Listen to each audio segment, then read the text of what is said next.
This is BBC News, a reminder of the headlines.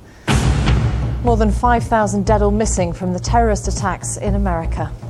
Hunting those responsible, Washington names Osama bin Laden as a prime suspect. The Americans have promised to take action against not only those who carried out the murderous attacks in Washington and New York, but all terrorist groups who oppose the United States.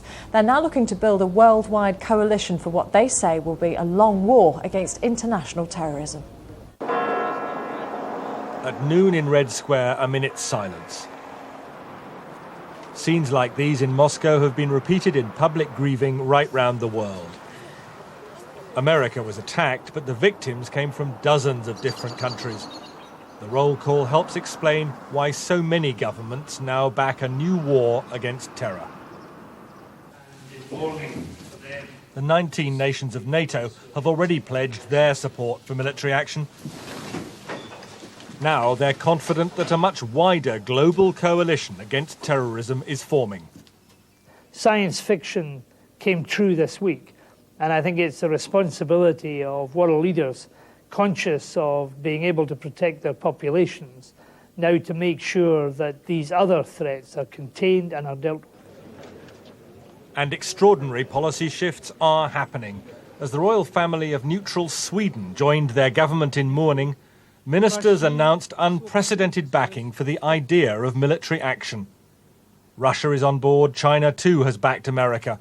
Cuba, Libya, even North Korea are condemning Tuesday's mass murder.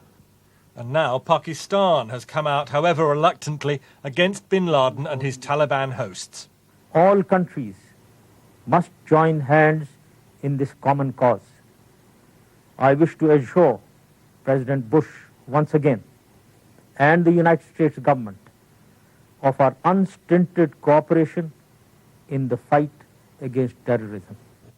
Despite that, in Pakistan, shops openly sell propaganda video discs recruiting for bin Laden's terror training. It's not clear where or when these exercises were filmed, but the message is unambiguous. Bin Laden himself calls on followers to strike at America and Israel. His accusations of American imperialism do strike chords with many in the Arab world. America's military targets could include any country accused of sheltering or supporting terrorists. Gaddafi's Libya, Sudan, Saddam Hussein's Iraq, Iran or Afghanistan, where the Taliban shelter bin Laden. Washington's military resources are vast. In the Mediterranean, the US 6th Fleet, complete with cruise missiles. In the Gulf, the 5th Fleet.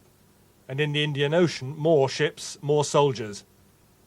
Britain has troops stationed in Cyprus, as well as strike aircraft in Turkey and Saudi Arabia, and a flotilla of ships in the region.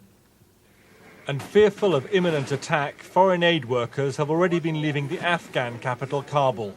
But military action won't necessarily be swift. It's much more likely America will go on building the new coalition against terror.